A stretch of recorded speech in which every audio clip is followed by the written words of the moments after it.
Hello and welcome to Out of State DMing. I am your host, lluksblackheart. Able to join me today is my endearing co-host, Bacon. Stop, Parker. Yeah. Uh, we will start the spells off today with Fairy Fire. This is an evocation light, first level druid. Components are verbal, semantic, divine focus. Casting time, one standard action. Range, long, so you can drop it far. Area, creatures and objects within a 5-foot radius burst. Duration, 1 minute a level. Saving throw, none. Spell resistance, yes. Description. A pale glow surrounds and outlines the subjects. Outline subjects shed light as candles. Outline creatures do not benefit from concealment normally provided by darkness through the second level or higher magical darkness effects. Function normally. They do not benefit from blur, displacement, invisibility, or similar effects. The light is too dim to have any significant effect on undead or dark dwelling creatures vulnerable to light. The fairy fire can be blue, green, or violet, according to your choice at the time of casting. The fairy fire does not cause any harm to the subject, or to the objects or creatures thus outlined. What this pretty much means for anyone playing at home, if you It think is there's a an invisible non-aggressive person, spell. yeah, if you think there's an invisible person in a location, hit the location with fairy fire. If they're there, they'll be outlined. If not, well, any of the objects there have an outline. Uh, so for a first level spell, it's not bad. With the only thing that counters it is second level or higher magical darkness effects. That's the only thing you have to tend with. But invisibility, blur, and displacement, or similar effects like those, the spell doesn't care. It's like, no, you want to be invisible? I don't care. You want to be blurred? I don't care.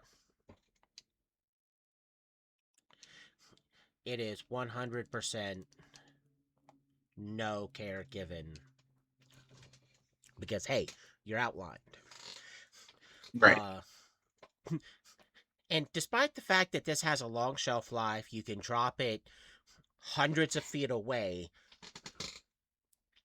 Do you know how often I see people using fairy fire? Not very often. It's a rarely used spell. Even if they get it through other means that give you free castings of it, I see people never using it. Hi, Saint. Yeah, unfortunately, Fairy Fire is one of those spells where, especially if you have access to see invisibility or true seeing, which that early on you shouldn't, um,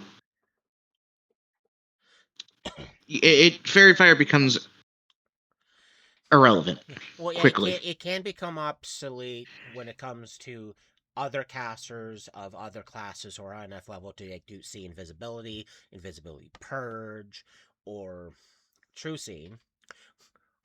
But the spell does a little bit more. Does true seeing counters invisibility? Yes.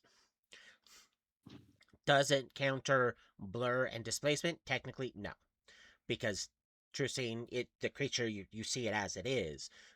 Blurred and displacement, you see it how it is. It doesn't actually bypass that. This spell, full counter.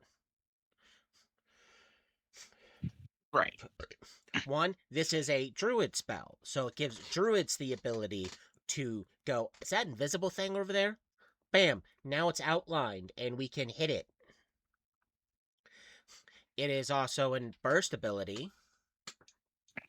So you choose a spot, everything within 5 feet of it. So you can hit multiple things at once. It is low level, which means certain feats you can apply to it to make it a wee bit better. Uh, for instance, widen. you can turn that 5 foot into a 10 foot burst. So there is ways to Yeah, my augment it. I think that's my only other real issue ever with the spell is it would be a better spell if its range wasn't so bad. Yeah, if its AoE effect wasn't boom. And another thing I like is unlike invisibility purge that the person can simply re-invisible on or see invisible that helps whoever has it, Fairy Fire goes, everyone gets to see it. Right. So like, to me, that's the perk. This invisibility purge relies on the target not having the ability to re-invisible. See invisible, whoever has that on them is the one that gets to see. Like what happened similar on Friday when one person was able to see the bad guy. Everyone else is like, great, you pointed in a direction. I have no idea where they're at in that direction other than in that direction. But if they had Fairy Fire, they could go, oh, Fairy Fire that spot. Hey, look, we can all see them. So do you probably need one or two meta magic feats to make it more worth it? Probably. But I said the whole can affect multiple targets at the same time, and it counters a lot more than just invisibility. It makes the spell really good. But people have to remember they have it and then use it. No, you are okay. You're not doing anything special. I know you smell my lunch. No, no. Dogs casting interrupt us again. You are okay. You are okay. You're not getting chicken. You're not getting chicken. I love you. Lay down. You have food. Lay down. You're gonna spill your food. Get a dog, they said. It'll be great, they said. No. I'm ignoring you. As I do my best to ignore the dog that doesn't want me to ignore him. No. Like I said, it's still a decent spell. I just rarely see it used. Um, and when I use it on players, one of the big things that pisses players off is they forget that this spell goes, I don't care about your blur or your displacement, fairy fire. I've pissed people off with that. Just no one wants to get hit. And if you go back to further episodes when we talk about how effective blur and displacement is, you know that it can save a life. So when a bad guy nullifies it, it kind of ruins your day. But if anyone has any concerns or questions about Fairy Fire, please leave a comment. The next spell is a spell that I've only seen used by people who think that it's going to magically stop them from dying to the creature that's going to look at it, laugh, and then still kill them. False life. Do you want to take a guess on what false life does? It gives you temporary hit points, or You, temporary brings you back to life. yeah, you would be somewhat correct on the first part. It's a necromancy, second level sorcerer wizard spell. Components are verbal semantic material. One standard time for the casting time. Range, personal, target, you. Duration, 1 hour per level or until discharged. See text. So for a low level spell, it can last forever. Description: you harness the power of unlife to grant yourself a limited ability to avoid death. While this spell is in effect, you gain temporary hit points equal to a die 10 plus your caster level to a maximum of 10. Material component: a small amount of alcohol or distilled spirits, which you must, which you can use to trace certain sigils on your body during the casting of this. During the casting, the sigils cannot be seen once the alcohol or spirits evaporates. So it's pretty much you're using alcohol to put the spell on you. Now, is this a good spell? Yeah, because for hours you get somewhere between, depending on your level, 2 to 20 hit points, and it's all depending on your level. So it's great. But in my experience seeing people use it, they either don't pay attention to description, so we get to pull another read the damn spell, or they use it full knowing that it's not actually going to save them because, hey, you have 5 hit points left. You're fighting a creature that's going to do somewhere between 15 to 20 damage every time it hits you. So, yay. You're going to hopefully roll good enough to counteract that, but more often than not, it's not cast by level 10 or higher casters. It's cast by low level casters. So they end up getting somewhere between 5 to 10 hit points. Then they get hit by the monster. Now you're still boned. Yay, you bought yourself a turn, but at the same time, it's like you had access to a spell to get you out of the creature's reach, or you had the spell to kill the creature. You could have done something more effective to save your life, other than give yourself a tiny bit more hit points right before the creature looks at you and then says, I don't care, and smacks it away.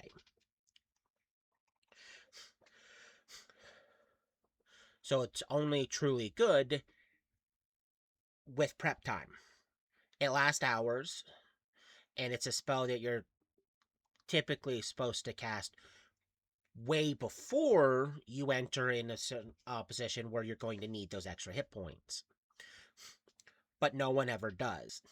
And like I said, a lot of people go, "Oh, it's false life. I'm gonna cast it, and they're gonna think I'm dead." It's like, no, no, that's not what the spell does. They're not gonna automatically go, "Oh my god, it's a corpse that's somehow still standing and doing things."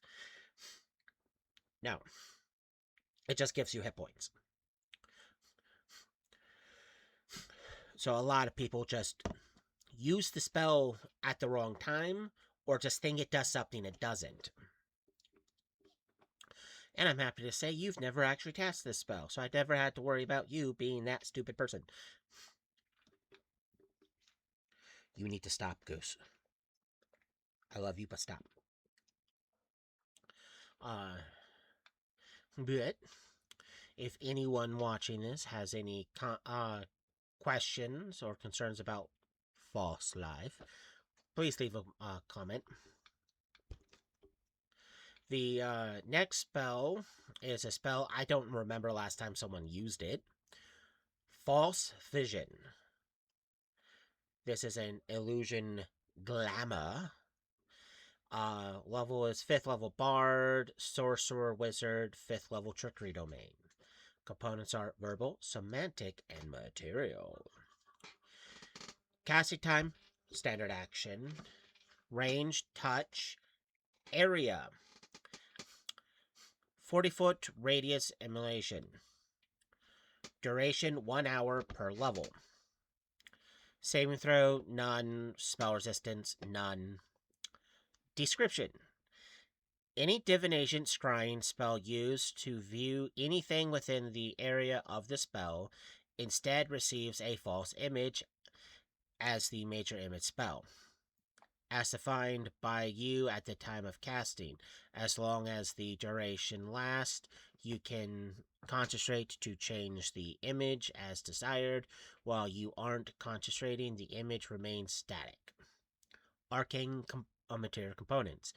The ground dust of a piece of the grounded dust of a piece of jade worth at least 250 gold pieces, which is sprinkled into the air when casting the spell. Meaning this is an expensive spell. Because that's a lot of jade dust.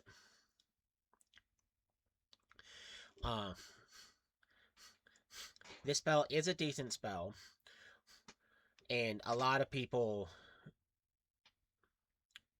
don't use it correctly. Probably gonna say that for a lot of spells, because what this does is it counters divination scrying spells. That's what the spell does.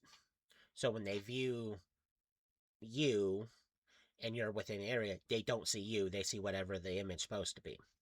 People like to think that I cast this, and now the dragon sees a merry band of people just dancing and singing. It's like, no, that's not how false vision works.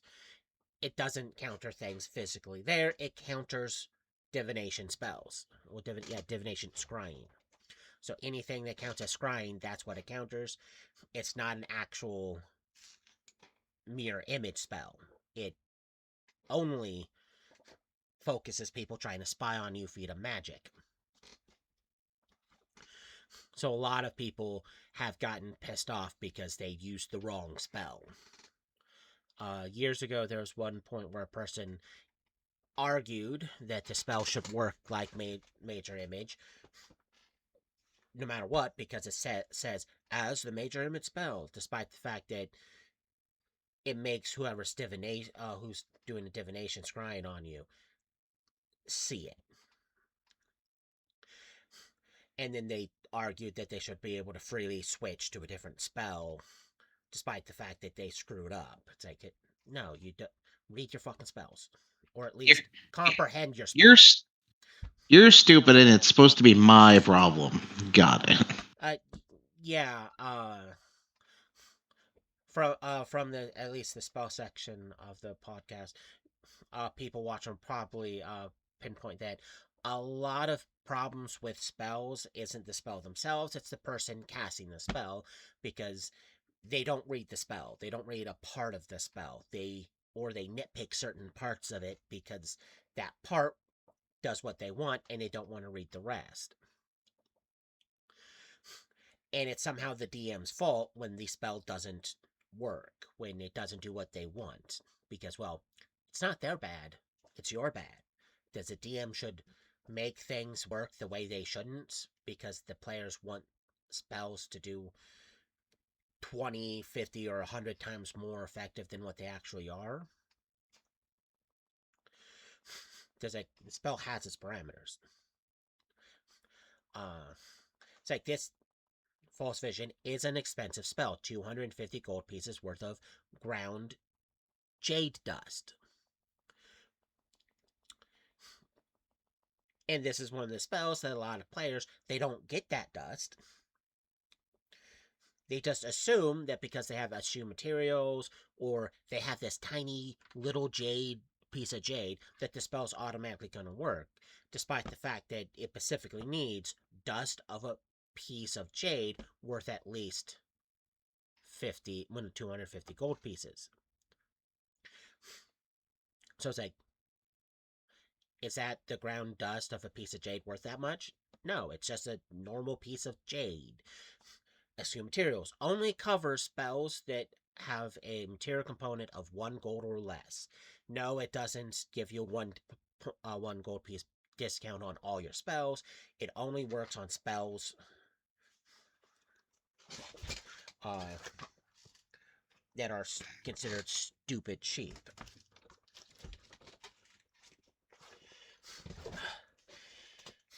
So, yes, arguments because of spells like this do start, and like my co-host mentioned, it's not my problem. You're the DM. It's your problem.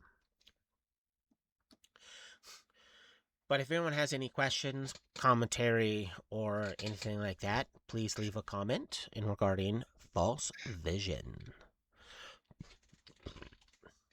Here's a spell that I'm happy you don't try to use more often. Goose, no, back up. You're not getting any chicken. Back up. And you need to actually lay down right there. My dog is. I just jabbed my knee. Oh, stop. Stop. My dog is trying to kill me. Because, of course, you had to wait till So, now to suddenly do this. Uh, a spell you're glad I don't use. Fear. I have it. Yeah. I don't remember I last time don't you tried to usually. use it. Yeah. This is a necromancy fear mind affecting spell. It is a 3rd level bard, 4th level sorcerer wizard. Components are verbal semantic material. Casting time standard action. Range 30 feet. Area cone shaped burst. Duration 1 round, a level, or just 1 round. See text. Will saving throw partial. Spell resistance yes. Description: an invisible cone of terror causes each living creature in the area to become panicked unless it succeeds on a will saving throw. If cornered, a panicked creature begins cowering. See the DMG for more information on fear panicked creatures. Dog, please stop. If the will save so succeeds, the creature is shaken for 1 round. Material component: either the heart of a hen or a white feather. So, let's go kill some chickens. And specifically a hen, not a rooster, a hen. If you don't know the Okay. difference, well, I say that because there's a lot of people that see something that's animal specific and think that any animal that qualifies falls for it. Because they see heart of a hen, they immediately go, "Well, I'm just gonna go kill this rooster." Dog, stop. You are making a mess of things. Move up. No. Okay, go lay down over there. And she's trying to break things because why not?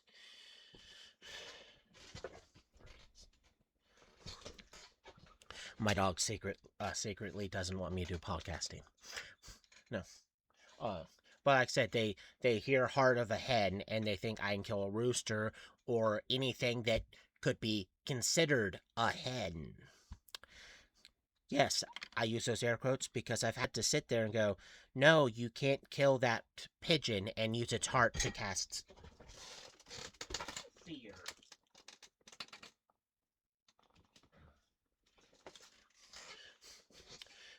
Does people get up? You need to stop. Stop. There's kimchi on that. You're going to make yourself sick, dog. No vet for you. No, they'll also go, is there any peacocks in here? Because if we get a peahen, it's like,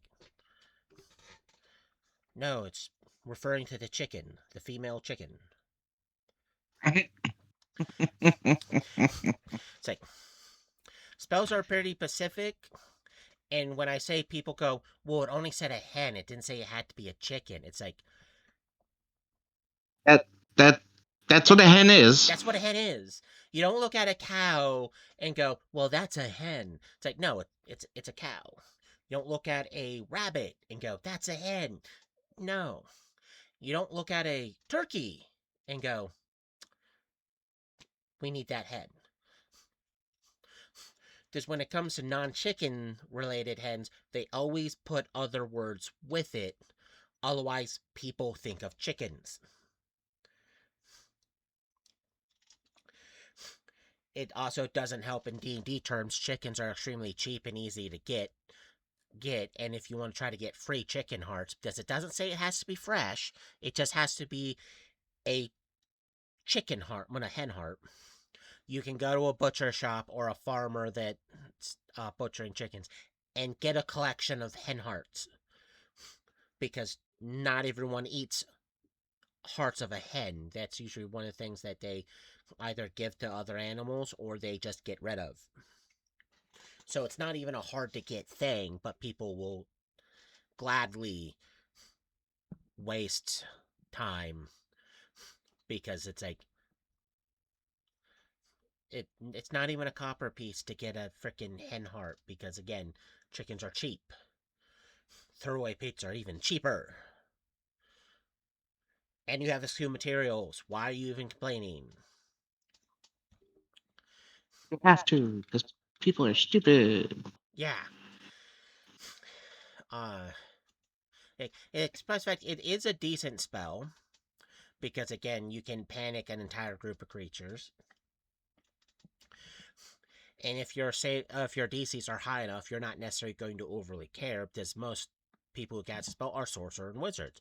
Well, that's a 4th level spell at that point, which means at minimum it's a DC 14. You have to have at least a 14 in your corresponding stat, so that DC's at least 16 at that point. So right there, it's a decent DC, unless they have an outrageous bonus. But it's still a good spell. And I'm happy a certain person's not constantly running around using it because you would probably have too much fun seeing people's reaction. Especially because of how long it will last. But if anyone has any concerns, questions, or anything regarding fear, please leave a very fearful comment.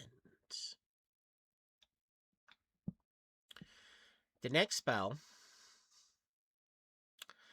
I've looked at people and called them stupid for not using.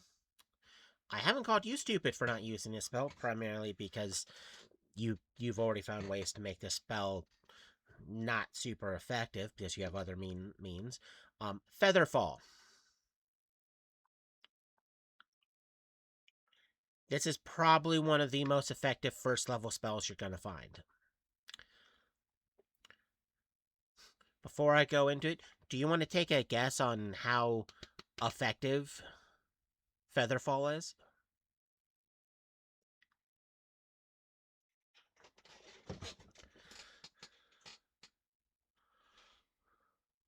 Did you hear me, Bacon?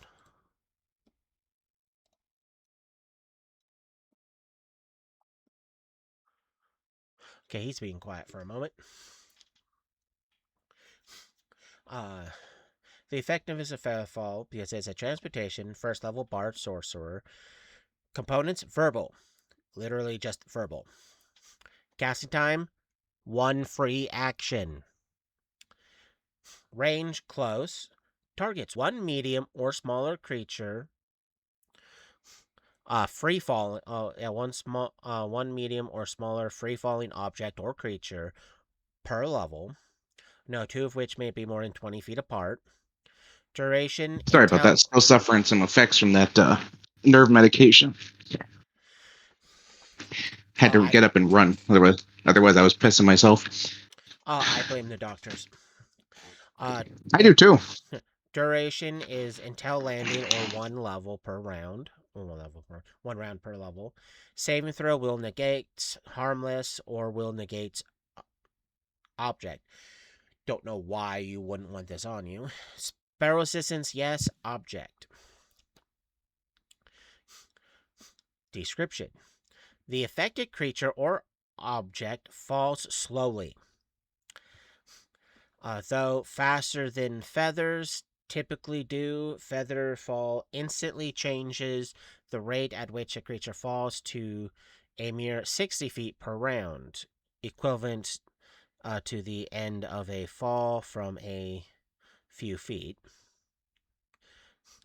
And the subject takes no damage upon landing while the spell is in effect. However, when the spell duration expires, a normal rate of falling resumes. The spell affects one or more medium or smaller creatures, including gear and carried objects up to each creature's maximum load, or objects, or the equivalent in larger creatures. A large creature or object counts as 2 medium creatures for objects. A huge creature or objects counts as 2 large creatures or objects, and so forth. So the bigger it is, the less likely you're going to be able to affect it, or the lower numbers you are able to affect it. You can cast this spell with an instant utterance quickly enough to save yourself if you unexpectedly fall. Casting this spell as a free action like casting a quicken spell, and it counts towards the normal limit of 1 quicken spell per round. You may even cast this spell when it isn't your turn. This spell has no special effect on ranged weapons unless they are falling quite a distance. If the spell is cast on a falling item, such as a boulder dropped from the top of a castle wall, or the object does castle wall, the object does half normal damage based on its weight, with no bonuses from the height of the drop. Featherfall works only upon free falling objects. It does not affect a sword blow or a charging or flying creature. So this is a very effective spell. Yes, everything that it can affect has to be falling,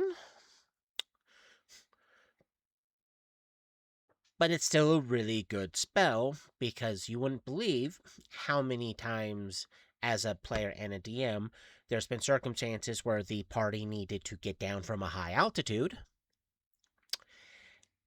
and the person who had the spell completely totally forgot they had the spell when it could have literally gotten everyone down safely. Because again, if everyone jumps at the same time and he casts the spell, they're all going to safely reach the bottom. So this spell has proven to save lives. It's just people forget that the spell exists, while simultaneously also trying to get items that Do the do same it. thing. Yeah, it's like it's a first level bard sorcerer wizard spell, so multiple people can get it.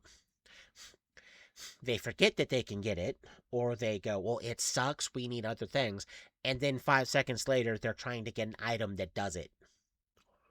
It's like, don't make fun of a spell, say it's useless, and then risk getting pimp slapped because you now want to argue whether or not you should be able to get a discount price on an item that does the same thing you just made fun of. Because like, no, don't say it's a good effect, but only if you have it from an item instead of just getting the spell yourself. Because items they have their own built-in limitations on that. The duration and the number of affected things increases with the level of the caster. So at level 1, okay, you can only affect yourself. But once you start getting more levels, you can at level 4, you can affect the entire party. And a lot of times, beyond level 4 is when you're going to actually need this, because that's when the party members usually are forced into those positions or are too busy doing dumb stuff. Uh-uh. uh-uh.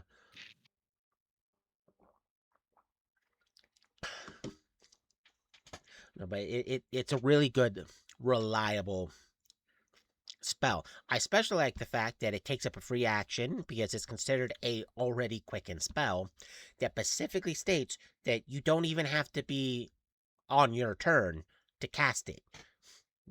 Meaning you can go last in initiative, a party member gets shoved off an extremely high tower, and you can go, oh, I have Featherfall already prepped.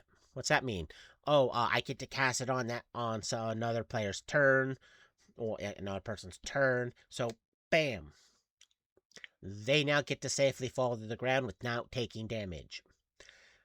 And you still get your turn when it gets to your turn. Who wouldn't want a spell that does that? Because Right. normally, to quicken a spell, you're increasing the spell slot required by 4 levels. So, it's a fantastic spell for the simple fact two simple facts that it's quickened and you don't even need to be your turn to use it. Now, I don't expect Bacon to start using it because most of the party in the Friday game can either fly or he's gonna go, we'll just teleport. We don't. And Lux gets very upset because I teleport everywhere. Yes, because how can you have encounters and actually do stuff if you're just circumventing 99.9% of the entire thing? That sounds like a you problem. It sounds like I'm going to be troll deleting teleportation spells.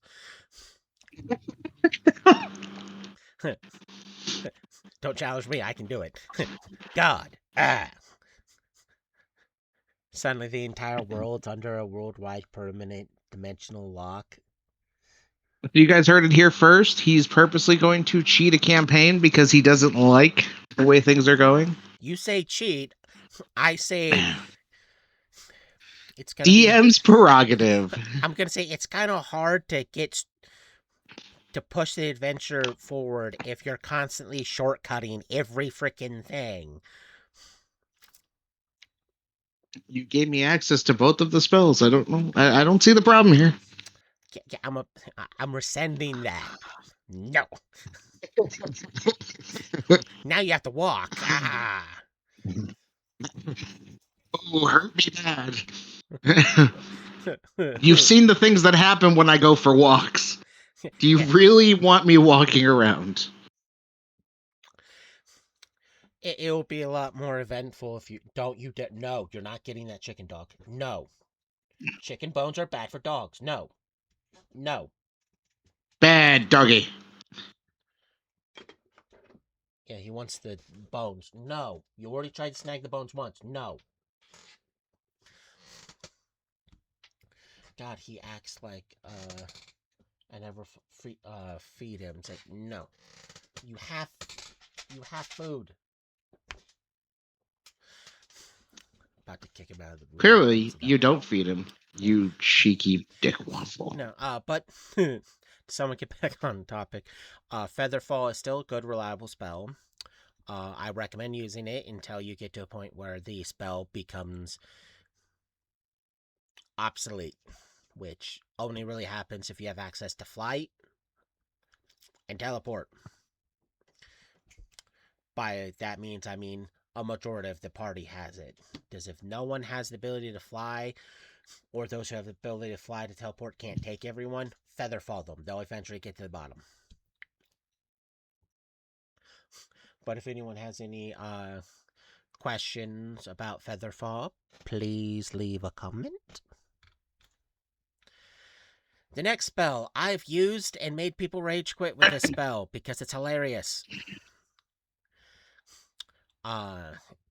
And it's not a spell I openly recommend everyone try to use because you can and will get people that will upset you, and then you're going to get the urge to use this spell on them. Because if you're going to make fun of a person with a spell that makes you stupid, don't piss them off. The spell is Feeble Mind. Just the spell's name should make Usually pisses people off. there's plenty of people I met like Feeble Mind, and they're like, "Oh, you motherfucker!" It's like, I'm not using it on you. It's like, don't be mad. I'm using it on the bad guy. Feeble Mind is an enchantment, compulsion, mind-affecting effect. Its level is 5th level, wizard, sorcerer. Components, verbal, semantic, material. Casting time, 1 standard action. Range, medium. Target, 1 creature. Duration, instantaneous. Saving throw will negate, see text. Spell resistance, yes. Now, before I get into description, do you want to take a guess on how Feeble Mind works? I'm assuming it lowers the intelligence of whatever you smack with it. You're not wrong, but it also goes after charisma. No, shit. That would be terrible. If the target fails a saving throw, its intelligence and charisma scores each drop to 1. Oh, ew. giving it roughly the intellect of a lizard. The Oh, that's affected terrible. creature is unable to use intelligent or charisma based skills, cast spells, understand language, or communicate coherently. Still, it knows who its friends are and can follow them, even protect them. The subject remains in this state until a heal, limited wish, miracle, or wish spell is used to cancel the effects of the feeble mind. A creature that can cast spells, such as a sorcerer or wizard, takes a -4 penalty on its saving throw. Material components: a handful of clay, crystal, glass, or mineral spheres. So, when I say this spell makes people just get up and leave, it's because I've seen them freaking do it. Simply because someone mentioned feeble mind. And the average, because of what your stat needs to be to cast a 5th level spell, and it's a 5th level spell, it's normally a DC 17. So it's not the lowest. Could be higher, but boom. But it's the sheer fact that it's primarily used on arcane spellcasters because, well, what what classes rely on intelligence and wisdom? Oh, what was it? Intelligence and charisma for their spells. Wizards, sorcerers, and bards. Even though it stops people from being able to cast All the spells, fun yeah, all the classes. fun kinds spells. So you could still stop a cleric or a paladin or a ranger from casting spells. This specifically says, oh, they can't cast spells. And it's because like, hey, look, you're a blumbling idiot. Arcane users doubly hate it because for being an arcanist, you suffer a -4 penalty to the saving throw. So it's harder for you to pass because that innate -4. So when I say this with full heart, if you know that your wizard or sorcerer has feeble mind and they're not afraid to use it, don't piss them off. Because unless you have a really good saving throw, you could end up being the blubbering idiot that's just walks around like pretty much a pack mule that they send out to uh, get beaten up by the bad guys.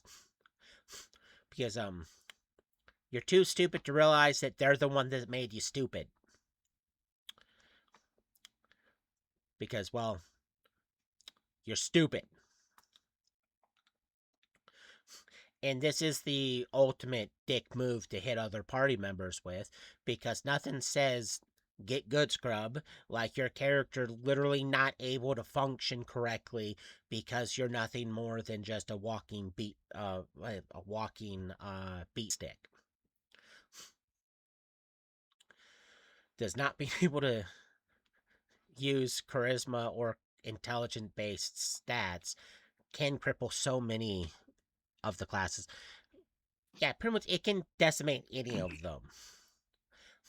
So it's like, here's skills you can't use, their spells, you can't cast your spells, and good luck communicating with people because you can't understand language or communicate coherently. So you are literally the party's pack mule at that moment.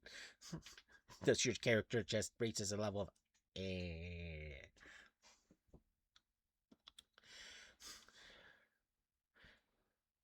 Hi Nova, thank you for the dancing dinosaurs. No, it's about time she showed up. Yeah, about damn time. No, but it's an hilarious spell. It's real effective for defeating your enemies. Does you just flip them off. But it is a spell I've literally seen people, like I said, They're not even having it being hit on them, and they're already leaving the table because they don't want to play with people who are really fooling around this spell because everyone has PTSD when it comes to Feeble Mind. And if you haven't yet, Get ready, you're about to. it's coming. And it's never going to be at an appropriate time because there is no appropriate time for Feeble Mind at all. Especially because you need access to decent level spells to get it, like Heal, Limited Wish, Miracle, or Wish. Those are the those are the 4 spells needed to fix it. Meaning nothing else fixes it because it's technically not a curse. So don't piss off your healer because he's like, no, you need to run around as a drooling retard for a moment. And if you think the Arcanist who hit you with it is going to use a limited wish or a wish to fix you, it's like, no, I hit you with it. Why would I fix what I've caused? So it is a power move spell. No matter how the party decides to negative react to it, it is still a power move because you can't do stuff against me if you don't know how to do it, you blumbling vegetable. But if anyone has any questions or concerns about Feeble Mind, please leave a comment. Here's a spell that I like, but at the moment leaves a slight bad taste in my mouth because of people. Find the path. You know what I'm talking about. I love and hate this spell. This is It's a good spell. You yeah, just have to have people smart enough to know how to use it. yeah. This is a divination. Level 6 bard, cleric, druid, knowledge domain, and traveler domain. So clerics can get it on 3 different points. Druids and bards can get it. So a lot of people can get it. It's a verbal semantic focus for components. Casting time 3 rounds. Range personal or touch. Target you or creature touch. Duration 10 minutes a level. Saving throw none or will negates harmless. Spell resistance none or yes, harmless. So it's one of those do I get it or don't spells. Description. The recipient of this spell can find the shortest, most direct physical route to a specific destination, be it the way into or out of a location. The location can be outdoors, underground, or even inside a maze spell.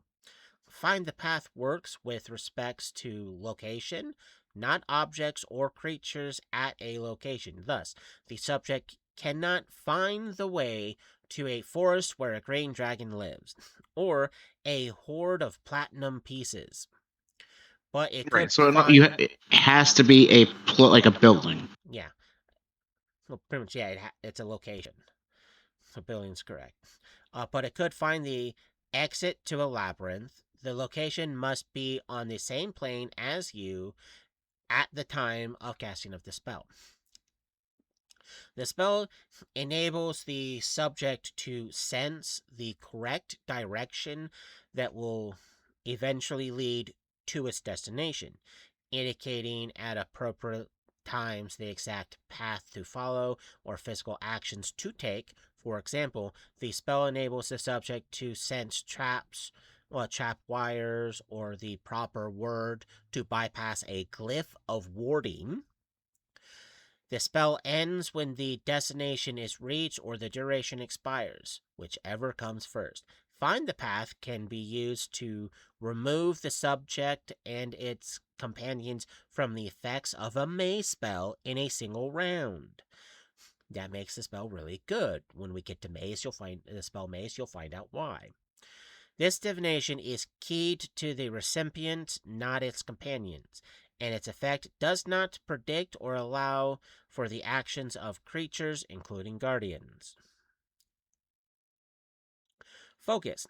A set of divination counters of the sort you favor. Bones, ivory, counters, sticks, carved runes, or the like. So this spell, it's probably one of the best spells you're going to get, because as long as you pretty much know of the location, let's say you're trying to find the location, not the individual, but the location of Vecna's temple. It will technically guide you to the closest temple of Vecna. Not the main one, but technically the closest one. It'll tell you what paths to take, what the exact path to take, while it's a straight line or zigzag. You'll be able to get pieces of information when it becomes important, like, hey, step over this wire. Hey, say this word. Don't step on that right there. That's a pressure plate. So it doesn't let you disable traps, but it lets you avoid the traps. And any obvious apparels, dangers, it avoids, because it's the safest correct path. So it's not going to lead you through a bog with toxic fumes that are going to suffocate you after entering it. No, it's going to have you go around it, or at minimum, guide you through the shortest, safest path to get through the deadly bog, if you have no choice but to go through the bog. It will let you avoid quicksand, pit troll traps, and the like. It doesn't protect you from actual creatures themselves. So if there's a T-Rex hiding behind a few trees staring at you, the spell's not going to protect you against the T-Rex. It may accidentally guide you practically into its mouth, because the spell doesn't account for creatures, but it won't save you from it. And just like the spell suggests, you technically cannot use it to a forest where a green dragon lives. No. Because one, any given forest could have a green dragon in it, and two, that's not a specific location, that's a broad location. A pretty much a hoard of platinum pieces. It doesn't take you to objects either, so you can't go to where the closest treasure is.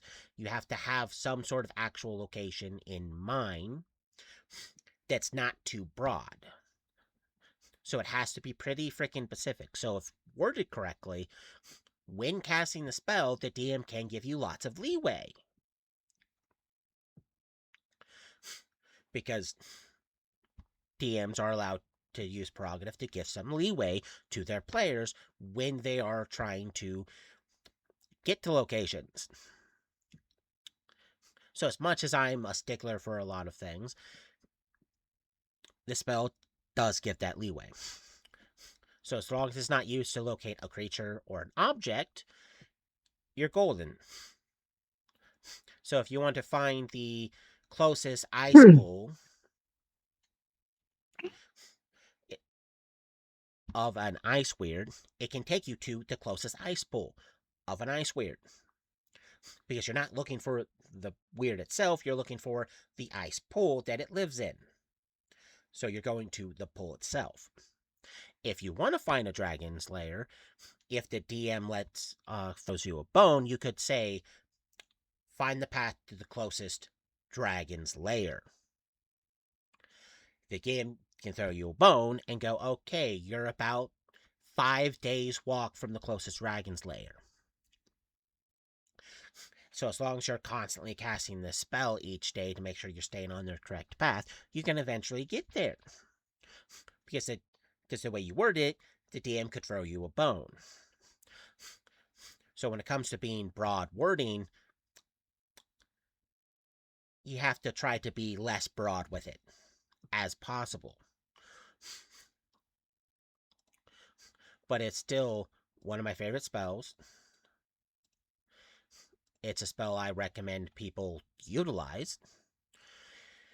Primarily because you wouldn't believe how many times in a campaign I've looked at the players and gone, you guys are stupid. Because they're literally not going to where they want to go. They're doing everything but going there. This spell shortcuts all that. A lot. And a lot of players who have access to this spell usually don't use it because they go, oh, I can't find the creature we're looking for or the item we're looking for. The spell sucks. It's like, the sword of ultimate god slaying, it's inside the temple of Bahamut. Find the path to the temple of Bahamut.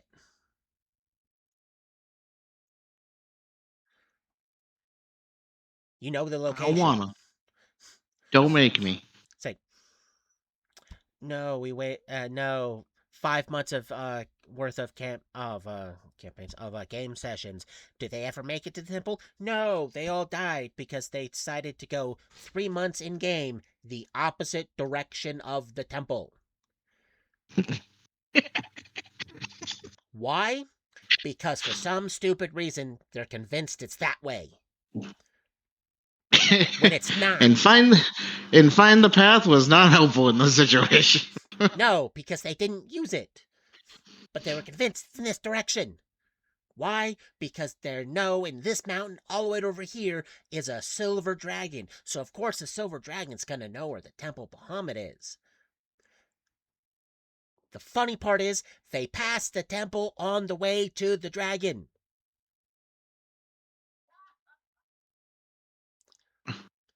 They passed it, and then went 3 months in game away from it. It's like,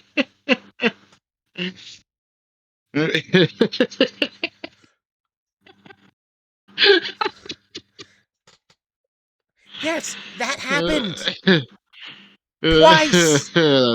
That's funny. It's like, yeah. Not just once, twice. It's almost as like, okay, you got new party. We're not even doing that stuff anymore. Why? Because you guys won't stop bypassing the temple. We never bypassed it. So the hidden temple in this forest over here that had dragon statues of silver dragons that you guys said, that's neat. We still gotta go talk to this dragon over here. It's like,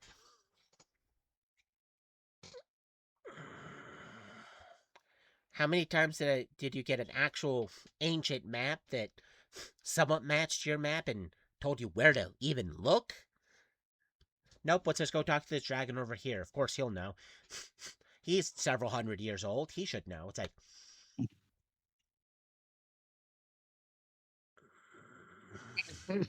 why does my head hurt? It's like, you have access to the spell. Yeah, but we can't use it to find the sword. It's like,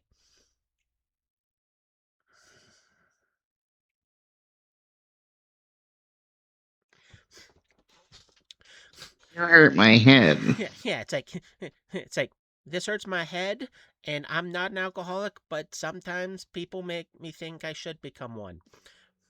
No, I don't recommend becoming an alcoholic. It will kill you in the long run. If my players don't first. But still, it's a fantastic spell. If A, you remember that you have it, and B, if you remember that if you're looking for a location, you have the perfect spell to literally hold your hand and take you there. Because that's how good Find the Path is. It's fantastic. But only if you use it. And Bacon can detest how aggravating I got when it's like, hey, this player here, you have access to it.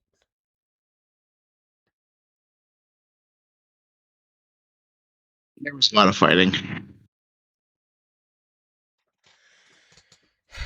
Yes. But on that note, that is the last spell we're going to cover for today. And as a reminder to all those watching and to see us, we are only 2 episodes away from episode 100. where we'll Well, where we'll be well, I will be hosting the podcast with as many people from my community as possible, from my community Discord. So if you see this and you would like to participate, there will be a link in the description for this to come join the out of state DMing community. Where the episode 100 will be talking lots about D&D based shenanigans. Races, monsters, items, spells, whatnot, talking about random stories, answering any all questions that those particular people have. So hopefully, me and Bacon will see you guys there. And remember to like and subscribe, and thank you very much for watching. I hope you have a lovely weekend.